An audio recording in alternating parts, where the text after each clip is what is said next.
As the Democrat 2020 presidential field begins to approximate the population of Pittsburgh, candidates are trying to distinguish themselves by their positions on the issues.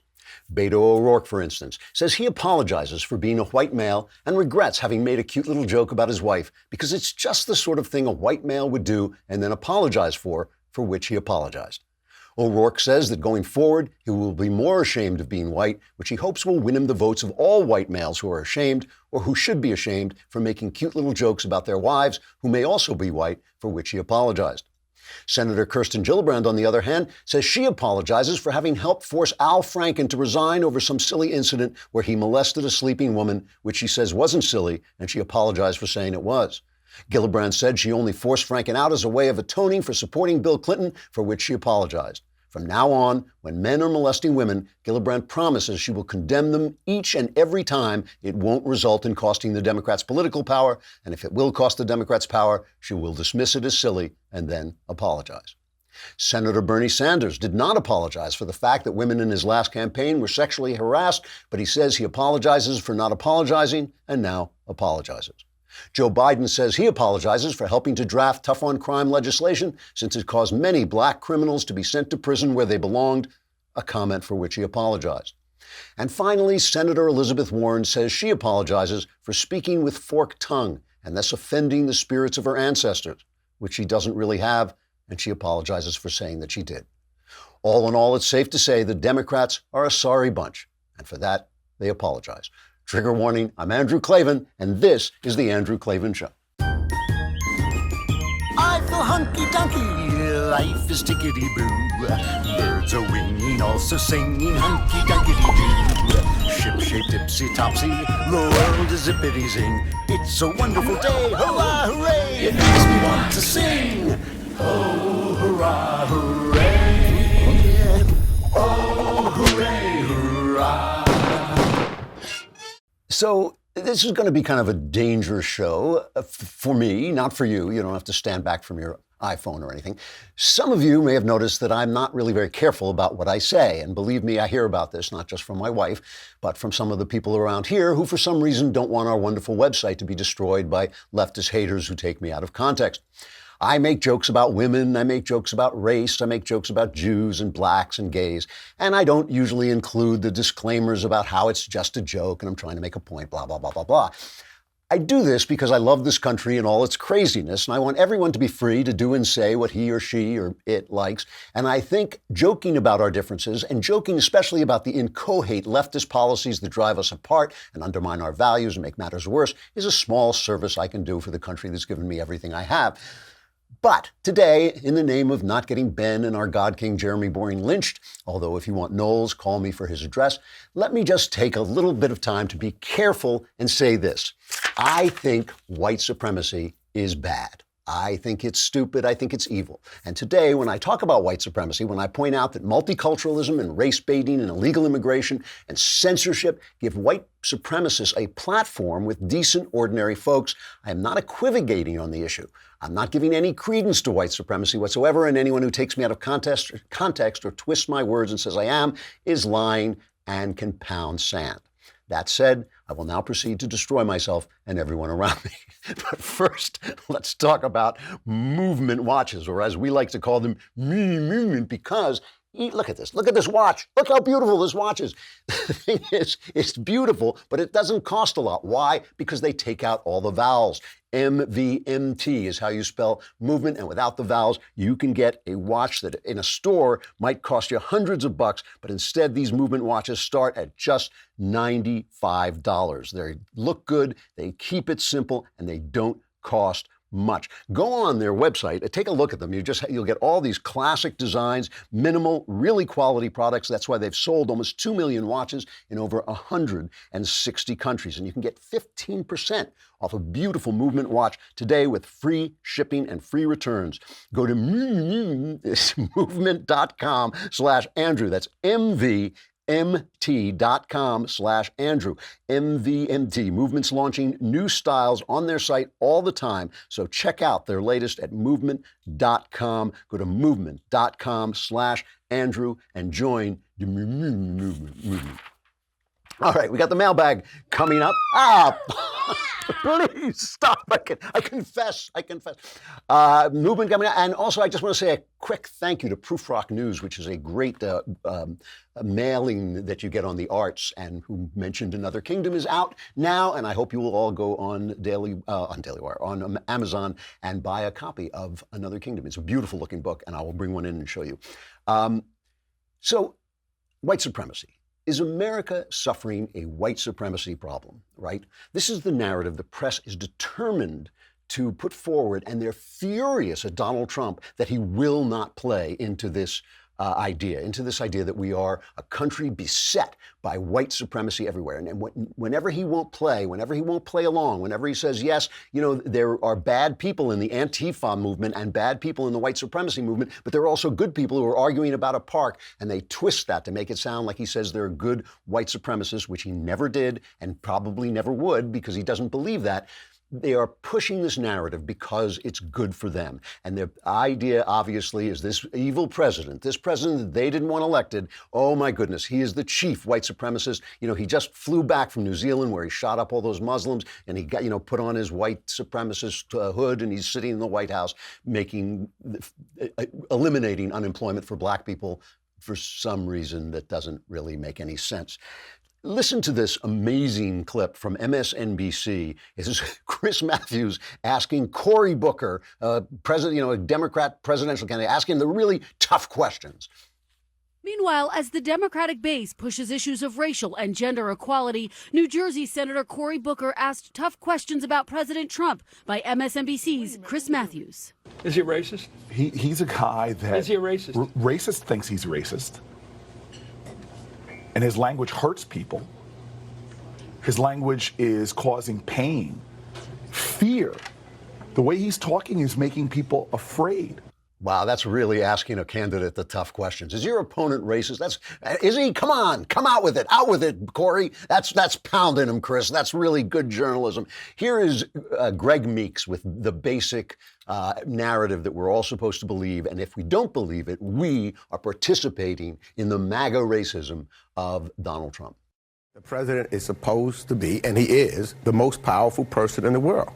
And therefore, he has the biggest megaphone in the world, and he uses it for other reasons. But on this, and anytime we're talking about white supremacy or white nationalism, he chooses not to use it. And the language that he uses continually. I mean, even when he talked about the horrific incident that took place in New Zealand, he came back and was talking about invaders, which is the same kind of language that you see white nationalists and white supremacists use on a consistent basis. And then you add that on the kind of rhetoric and things that the president has said, whether it's during the campaign or even before the campaign started, whether it was about Barack Obama and his status, those were languages or words, code words, that leads and builds one upon the other. You generally would say, he just made a statement. But you see, it keeps building, and it happens on a consistent basis. So just remember, this is a narrative. It's a narrative that they're building, and when you step outside the narrative, it's not like you're disagreeing with the narrative. You're saying, oh, this narrative is wrong. It's that you are a racist because you're not participating in the narrative. When they asked Trump if there's a problem with rising white supremacy, he said, no, there's a small group of people with a very, very big problem. That's what he said, but that's not the narrative. So when you do that, you become a white supremacist because we all know that there's rising white supremacy. Heather MacDonald, best reporter in the country, if not the best, certainly on that top shelf of best reporters from the Manhattan Institute. She was asked, Martha McCallum had her on, and asked her about the numbers. Now, this is the second Heather clip. It's number 10. And she asked her, are there rising hate crimes in America? The number of reported hate crimes, and we don't know how many of those are Jussie Smollett hoaxes, last year was identical to what it was 10 years ago when there were 25 million fewer people in the United States and many fewer reporting agencies. And if you go 10 years before that, you have 3,000 more hate crimes, reported hate crimes. So the idea that there's been some surge in hate, much less white supremacist hate, is completely ridiculous. excellent. She's such a good reporter. She gets the numbers. Obviously, it's not happening. It's just not happening. But when she was asked about that clip that I've been playing for 2 days because I just found it so ignorant and stupid and arrogant, that clip of the NYU students berating Chelsea Clinton. And obviously, I'm not a Chelsea Clinton fan, but the woman has a right not to be berated for New Zealand. She's talking about that clip. She points out that this narrative is important institutionally to the left. It is important institutionally to the left, but it's just ridiculous. Here she is. The left is so determined to try to paint America as a source of white supremacy, whereas in fact there is virtually no institutional support for these a handful of kooks that are insane. They are violating the very premises of Western civilization. But we are all on campus now. What happened at NYU is infiltrating the culture at large. More and more of the Democratic Party is adopting this poisonous identity politics that is determined to paint America as a bastion of white supremacy when that is not true.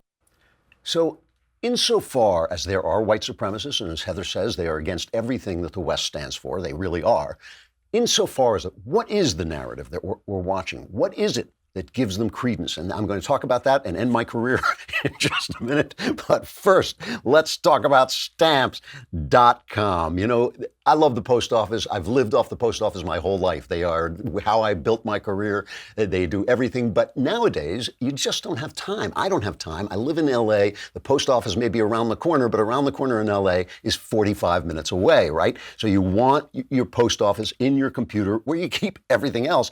After all, Stamps.com brings all the amazing services of the U.S. Postal Service right to your computer. Whether you're a small office sending invoices, an online seller shipping out products, or even a warehouse sending thousands of packages a day, Stamps.com can handle it all with ease. Simply use your computer to print official U.S. postage 24/7 for any letter, any package, any class of mail, anywhere, and you get 5 cents off every first-class stamp and up to 40% off priority mail. Right now, my listeners get a special offer that includes a 4-week trial plus free postage and a digital scale without any long-term commitment. Just go to Stamps.com, click on the microphone at the top of the homepage, and type in Klavan. That's Stamps.com. Click on the microphone and speak into the microphone and say, how do you spell Klavan? It's Klavan. All right, let's go back to this clip that we have played before of Hillary Clinton talking about why she lost. This is in Mumbai. It's very hard to find this clip now. It's buried on somebody's show, but it's still there. Here she is talking about why she lost. If you look at the map of the United States, there's all that red in the middle where Trump won. Now, I win the coasts, I win, Illinois and Minnesota, places like that. But what the map doesn't show you is that I won the places that represent 2/3 of America's gross domestic product. So I won the places that are optimistic, diverse, dynamic, moving forward, and his whole campaign, Make America Great Again, was looking backwards. You didn't like black people getting rights. You don't like women, getting jobs. You don't want to, see that Indian American succeeding more than you are. Whatever your problem is, I'm going to solve it. So keep this in mind, okay? This is the way, and I play it not just because to pick on Hillary, although I love to pick on Hillary, but this is the way the left looks at the country, right? All those places that aren't blue, all those places that aren't cities, all those places that aren't on the coast are seething with racist. And when they say make America great again, when they say let's go back to some of the things that made us great, what they're talking about is racism. They're talking about excluding black people and excluding gays and all that stuff. That's what they mean by making America great again. That's their attitude. That's what they think of the large swath of this country that is not New York and LA. Now, listen, after 9/11, I was in the San Francisco airport. I was traveling on a book tour, and I was, all of us shocked, rattled, and I'm looking around, and San Francisco is a city that has been destroyed by leftist policies, a beautiful city that's become unlivable because of the left. But it also is a city of tolerance, and before the leftist policies bit in, it is a city of tolerance. And I looked around this airport in SFO, and I looked around and I saw white people with black people, gay people with gay people, people holding hands, and I just thought, this is what they hate.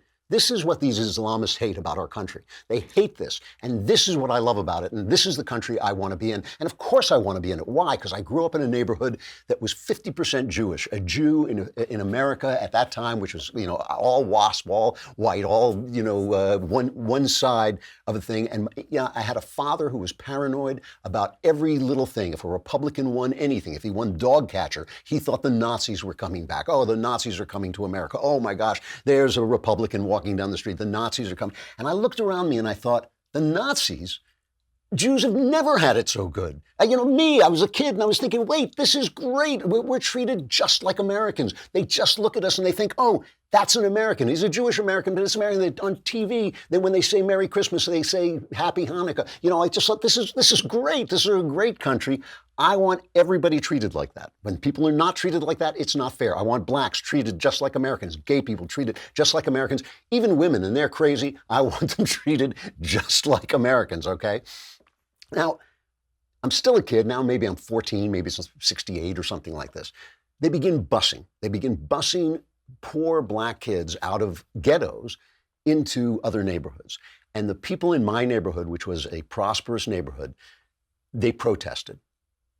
And they had a march. And CBS made a documentary called Guess Who's Coming to Great Neck, basically calling us all racist. I wasn't in this march. I didn't, I had nothing to do with it. But they made it look like these people were racist. Now, let me ask you this. Busing these people in from bad neighborhoods, I didn't really experience it because it happened actually as I was getting out of high school, but my brothers did. People came in and suddenly there was violence in these schools. Suddenly there was intimidation, there was crime, there was stuff going on because these kids, a neighborhood is something that people tend. It's something that people build. It's something they create for their children. People moved to Great Neck because they wanted to be part of the American experience of suburban living that you saw on TV. These Jews wanted to become Americans. They wanted to become Americans and live the American dream that they had seen. They tended this community like a garden. They tended its schools like a garden. They fought for its schools. They fought and went out and voted to keep the schools well funded. And suddenly the government, over past crimes that the people in Great Neck had nothing to do with it, suddenly the government says, we're going to fix all this. We're sending these people into your schools. We're sending them into en masse with no consultation with you, with no care for you. And if you are against that, you're a bigot. You're a bigot. Now, isn't there a difference between standing up for integration, standing up for the right of black people to move into a community once they can afford it, once they've worked themselves way up the ladder, once the bounds of bigotry and segregation that the Democrats have put in place, once those are pushed out of the way and they can move forward, welcome to our community. You are now just like everybody else here. Just like everybody else here. Now, we don't care about the color of your skin. Welcome. That's an important thing. That matters. It matters that you're like that. Isn't there some difference between that and a busload of kids who haven't been brought up the way your kids have been brought up, who haven't been taught the rules of the game the way your kids have in this community that you work so hard to build and defend? Isn't there some difference at all between those two things, between saying, no, you can't move in here because you're black, and wait a minute, hold on, hold the phone. The government is busing how many people into my community? Isn't there some difference there? If you call those people bigots, if you call them bigots when they protest that government policy, doesn't that give some credence to the white supremacist, the true bigot who whispers in their ear, oh, this is the conspiracy, here they come, they're coming to replace you? I mean, evil is always present, right? Evil is always present, and you have to have some kind of care for people. You have to have some kind of care to make sure that evil doesn't get a voice, that evil's voice is not legitimized. When Angela Merkel opens up the gates of Europe, essentially, and lets millions of Muslims come in, millions of people, many of whom, I think, have ideas that are antithetical to Western governance, that are antithetical to Western values, that treat women badly, and they open up the gates, and people start to say, our girls are being mistreated. Our community that we built and love and cherish, it's being destroyed. Our community values are vanishing not because people came to this country legally, worked their way up the ranks, came in and suddenly could buy a home next to me. Sure, there's going to be a bigot who says, no, don't buy a home next to me, but there's going to be a lot of people who come over with tea and cake and say, welcome to the neighborhood too. And those are the people, obviously, we support. But when you don't care, when these people cry out to you and the government doesn't listen, say, oh, you're bigots, you're racist, we're the elites, we're in charge. It's a global world now. It's a global world. Your neighborhood doesn't matter where you raise your kids. Your schools don't matter where you raise your kids. Your girls are being raped. Don't say anything because that would be bigoted.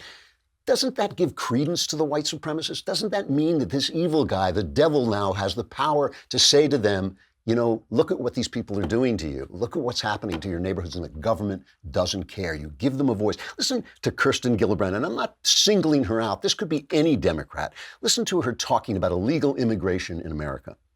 Immigration is not a security issue. It is an economic and a humanitarian and a family issue.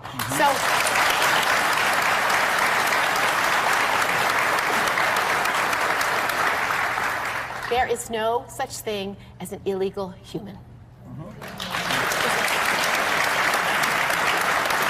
I believe we have to fundamentally transform how we treat people seeking asylum and refuge, because in my state, and I know in your state, you have immigrant populations across this state, refugee populations that make your economy stronger, that make your city and states stronger, that make this country stronger. We should not be afraid of refugees and asylum seekers and mothers and babies seeking our help. That's not a serious statement. That's not a serious statement. That's a bumper sticker. If you're in a neighborhood where suddenly crime has gone up, if you come out into your backyard and you find bodies there, if you see people being raped and nobody's doing anything about it, if you see whole swaths of territory that the police can't even patrol anymore, and you complain about that, and your leaders, your elite say to you, no, that's not happening.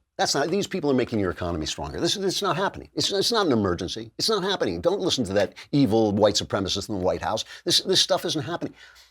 When the devil comes in, when those white supremacists come in, when the evil man comes to town, okay, and he whispers in your ear about white supremacy and how these evil people are coming in, haven't you planted the ground to let that weed grow? Haven't you given his voice? It's like censorship, right? Blacks are like 13% of the American population. They commit 50% of the homicides, okay?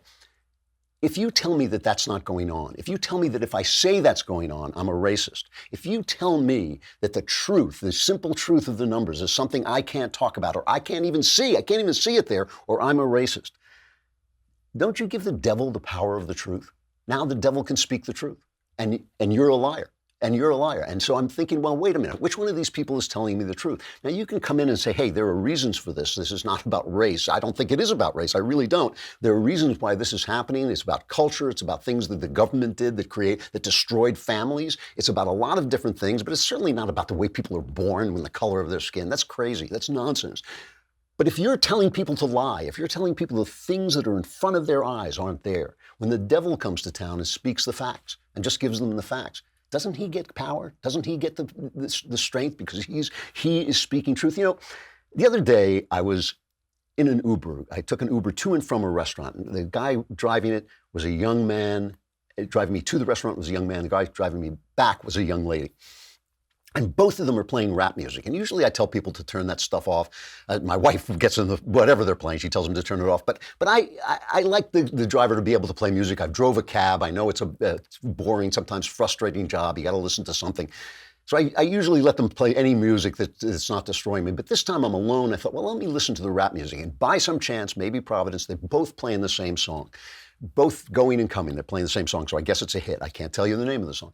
But it has this guy bragging about forcing a girl to perform oral sex on him while he chokes her, right? And I'm thinking, this is kind of insane. This is insane. Not only are these kids listening to this trash, right? But me, I'm the customer. I'm the guy who has to put the 5-star rating in. I'm the guy who has to say, you give them a tip, right? They're thinking that the elderly gentleman in the back seat is okay with this, is okay with listening to this girl what if they've been playing torture porn on a TV set like they have in some SUVs, right? And I'm getting there and I'm thinking, what? This is what I have to ride with in this car? And when Barack Obama, of all people, and here I am defending Barack Obama, when he gets up and says, get some money, make some money, and then you won't have to wear these gold chains. And the New York Times picks on him for not celebrating the diversity of black culture. That culture is garbage. That's a garbage culture. Not all black culture, that rap culture that treats women like that is a garbage culture. And they should condemn it, of course. This It's the same. It's the same with Islam. You know, when you don't talk about the violence, when you don't talk about the fact that 13 of the 14 top wars in the world have to do with Islamic people. When you don't say in 2015, 75% of all terrorist deaths were caused by Islamic terrorism, and you're not allowed to say that. It's the same thing. You give credence to the actual Muslim person hater, because there is no such thing as Islamophobia. Nobody woke up one day with an irrational fear of Islam. They saw things in front of their eyes and they said, excuse me, I see something in front of my... No, if you see that, you're Islamophobic. Well, now the devil has the truth. The devil has all the best tunes. Now the guy who says these Muslims are evil, he's the only guy talking about the facts. If you silence the facts, if you silence the truth, who do you think gets to talk the truth? Who do you think gets to speak the truth? It's the haters who get it. It's the left. It's the left who seeds the right. Insofar as white supremacy is doing high profile things, insofar as they are inspired, insofar as they are reaching anybody. It's the left. It's the left that cleared the field for them by denying the truth. You know, I want to get to the mailbag, but I want to finish this thought. You know, Pete Seeger was a famous folk singer when I was a kid. He was a Stalinist. He was a guy who supported Joseph Stalin, who ignored the gulags, who ignored the evil. And he wrote a famous song called Little Boxes. And I'll read you just a little bit. This is about the suburbs. Little boxes on the hillside, little boxes made of ticky-tacky, little boxes all the same. There's a green one and a pink one and a blue one and a yellow one, and they're all made out of ticky-tacky, and they all look just the same. And the people in the houses all went to the universities, and they all get put in boxes, little boxes all the same. And there's doctors and there's lawyers and the business executives, and they all get put in boxes, and they all come out the same, and they all play on the golf course and drink their martini dry, and they all have pretty children, and the children go to school, and the children go to summer camp, and then to the university, and they all get put in boxes, and they all come out the same. And the boys go into business and marry and raise a family, and they all get put in boxes, little boxes, all the same. What magical world did Pete Seeger imagine was beyond that, was better than that? That world that America created, that world that what they're talking about when they say make America great again, that was the best thing that ever happened to humanity. You know what humanity is. It's a series of endless wars, a series of terrible poverty, a series of just starvation, a world of starvation, until capitalism, until freedom created that for ordinary people.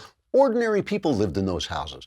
Ordinary people who used to live in huts, ordinary people who used to have to fight and scrape and not to starve, suddenly they had everything. They had universities, they had families, they had gardens and lawns. And if the houses looked the same, if the houses had to be mass-produced, screw you, Pete Seeger, screw you, Stalinists. That was the best thing that ever happened to America. Now, here's the thing. The left says America is evil because it didn't include black people, and it didn't include gays, and it's evil because it won't let people in. If it's so evil, why do they want to be included? If it's so evil, why do they want to be let in? It's a beautiful thing. This country is an amazing thing. This country, as it was in its ideals, was an amazing thing. Its flaw, its sin was that it didn't let people in. I get that. Of course, that's true. But you want to let them into the culture that was great. You don't want to destroy the culture that the people were trying to get into. That makes absolutely no sense. So welcome to everybody who takes up the torch of American values and leads them into the next generation. But if you're going to decry those values, if you're going to run down those people, if you're going to run down the greatness that drew people here in the first place, if you're going to call them deplorable, right? You're giving all the best tunes to the devil. You're giving all the best tunes to the devil.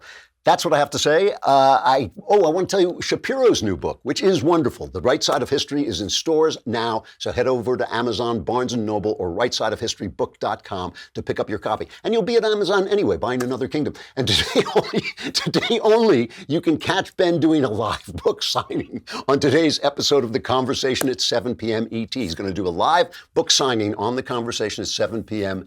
Eastern Time. To get a signed copy and a chance to have your question answered, head over to premiercollectibles.com/Ben Shapiro. The book is great, and I know you will enjoy it. The Right Side of History is the name of the book. We got to say goodbye to Facebook and YouTube. Come over to dailywire.com, subscribe so you can be in the mailbag next week. It's a little stuffy in there, but you do get to ask questions. I answer them all. My answers are 100% correct and will change your life, sometimes for the better, as you will now see. Mailbag coming up.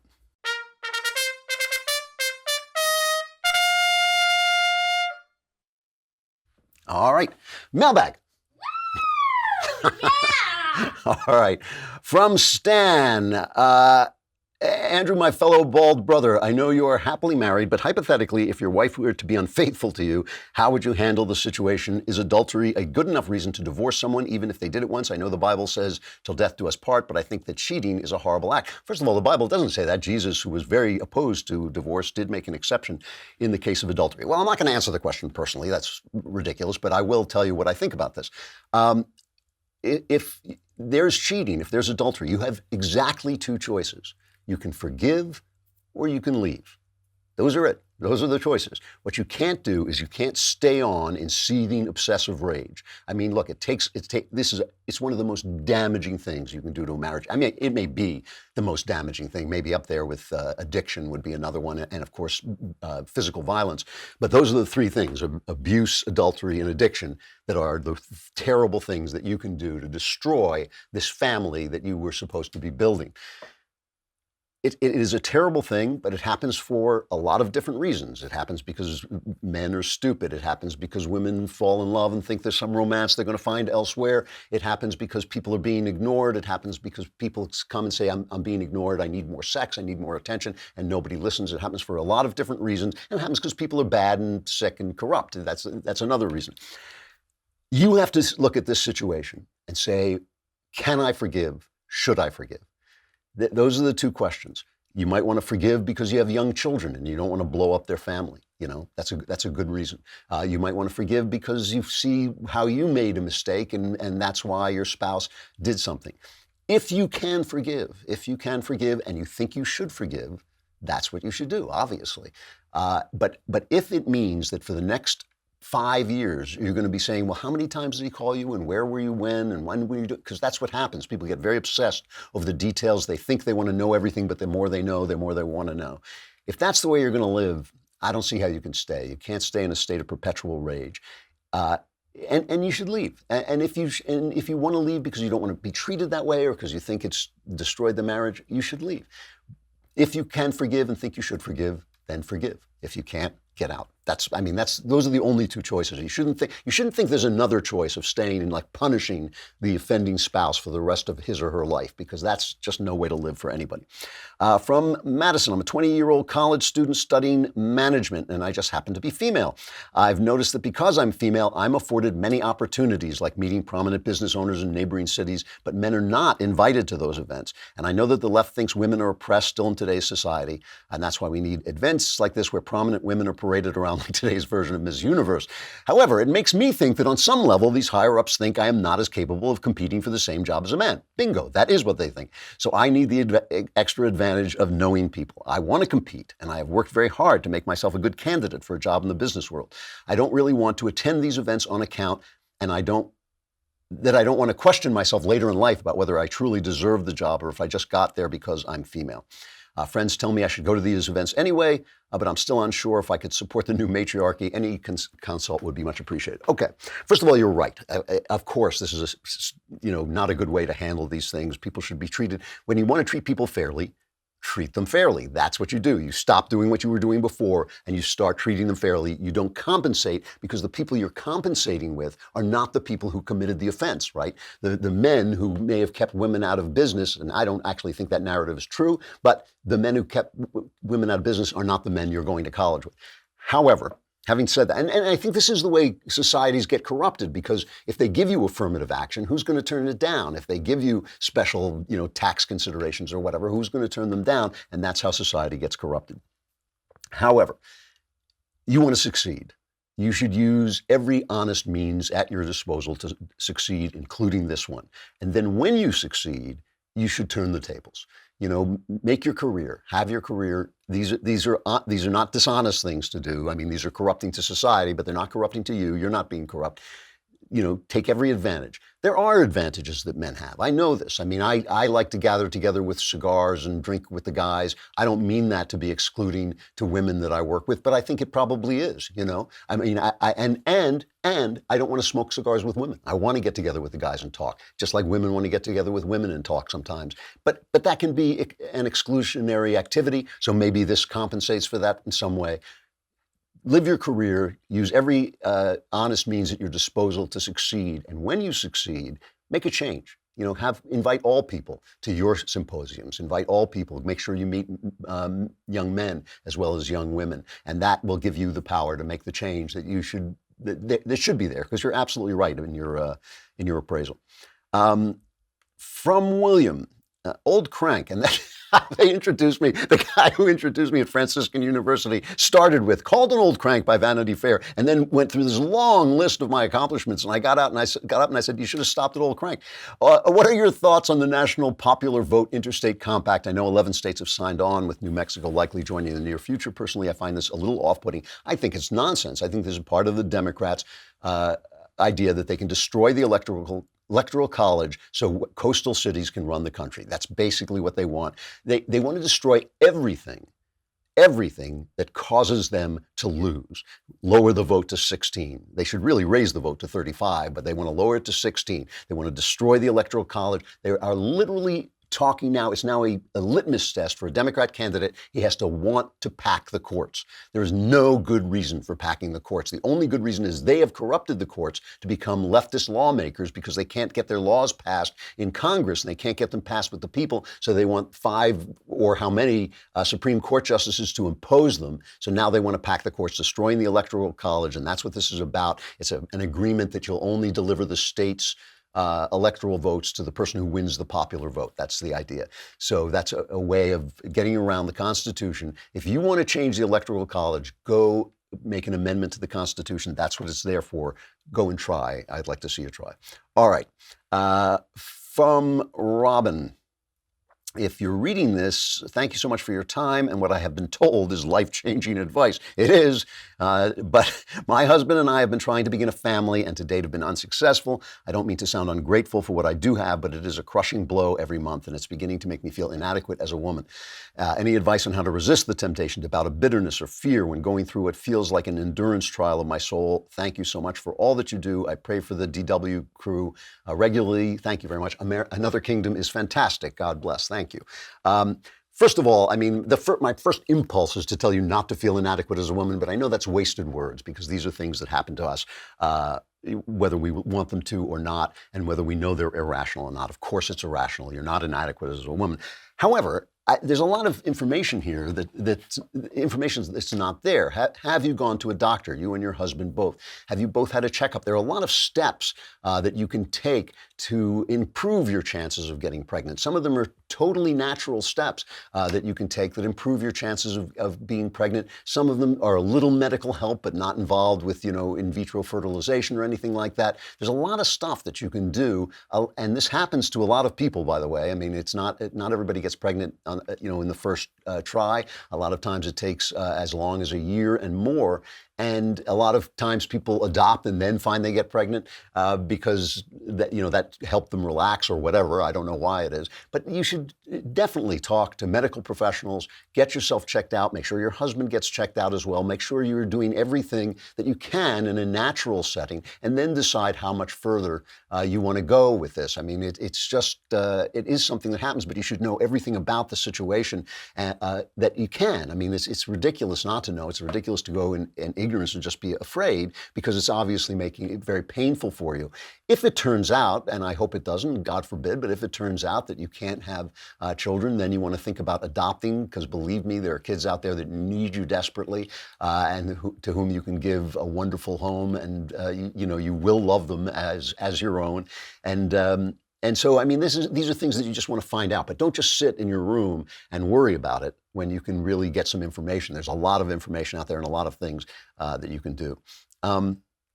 From Eleanor, I have been attempting, after nearly 2 years on the job, to set stricter work-life boundaries. My boss texts, calls, and insinuates her way into my days off, my after hours, and my weekends. It is all generally work-related, and I'm tired of it. However, we live and work in a very small, tight community, and I'm afraid of the backlash. Am I overthinking this? Thanks, and I appreciate any advice. Well, this is something that people are dealing with increasingly. Obviously, some of it is unintentional on your boss's part, maybe. I mean, I don't know your boss, but some of it can be unintentional. Sometimes your boss thinks, well, we're all pals and we're all working and all this stuff. And sometimes a boss thinks, I know I do this. I'll send an email to somebody on the weekend and I try to remember to say, you don't have to deal with this till Monday, but while I'm thinking about it, I don't want to forget about it. You know, that may not be the most polite thing to do, but sometimes it's helpful to get something down on paper while it's happening. I don't like to bother people on the weekends, but you know, if I send something to someone on the weekend, I can trust that they're going to deal with it on Monday. So it's possible your boss doesn't know that the effect she's having. If that's not the case, if she really is just kind of a overweening tyrant, you should really think about your situation. You have to get a whole picture of your situation. What's your position on this job? Is it the job you want? Is it what you want to be doing? Do you need this job desperately?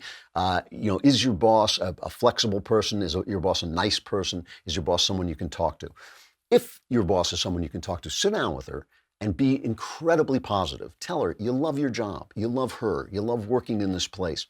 You're getting a little stressed out because there's no breaks, there's no place when this ends, and you could use a little bit more, time in the weekend to just kind of decompress. That's a conversation that you could have in a very, very positive way at a very friendly level if you judge that your boss is able to deal with that. You don't want your boss to leave you out of the loop. You don't want her to to go to other people for the things she needs.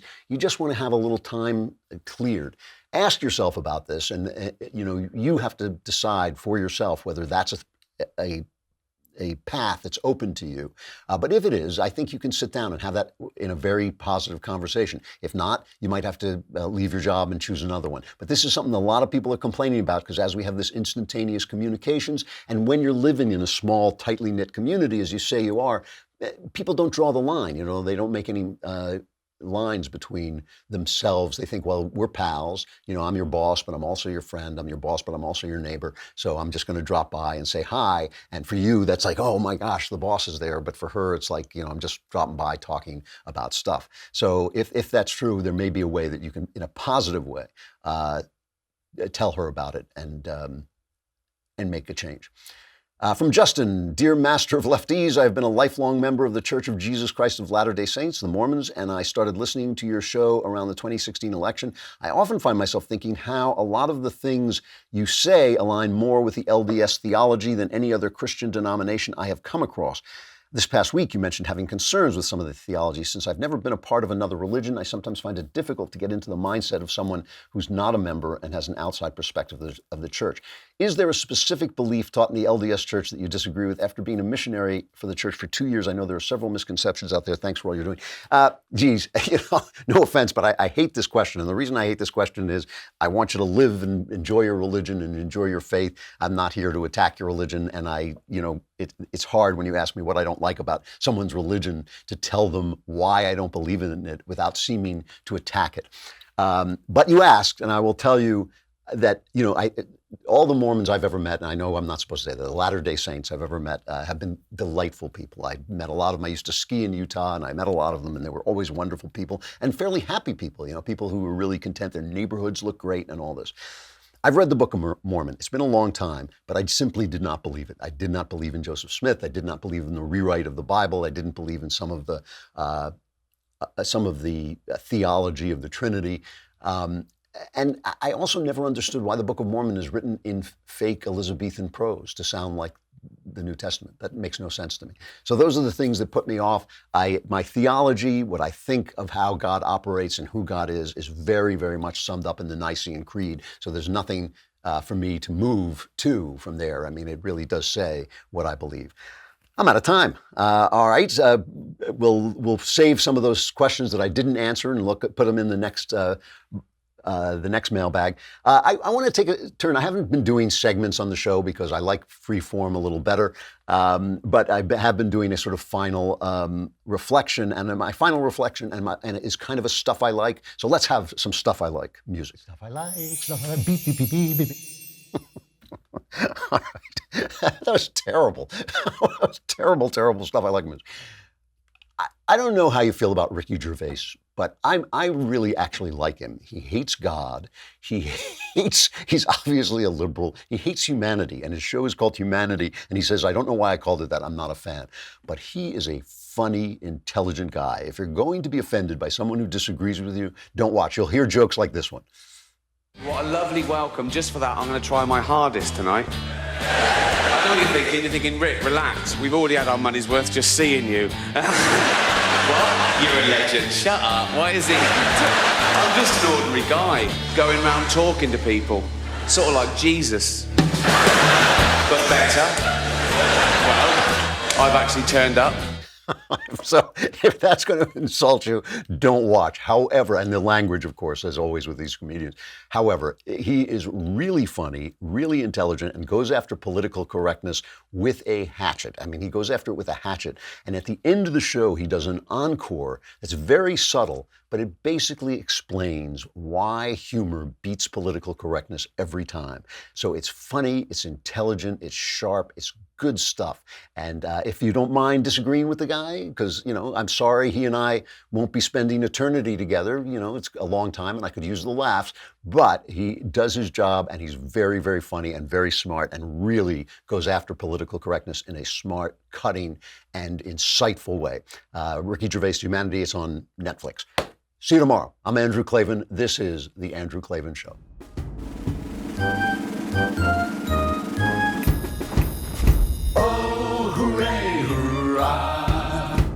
The Andrew Klavan Show is produced by Robert Sterling. Executive producer, Jeremy Boring. Senior producer, Jonathan Hay. Our supervising producer is Mathis Glover, and our technical producer is Austin Stevens. Edited by Adam Sayevitz. Audio is mixed by Mike Cormina. Hair and makeup is by Jesua Alvera. And our animations are by Cynthia Angulo. Production assistant, Nick Sheehan. The Andrew Klavan Show is a Daily Wire production. Copyright Daily Wire 2019.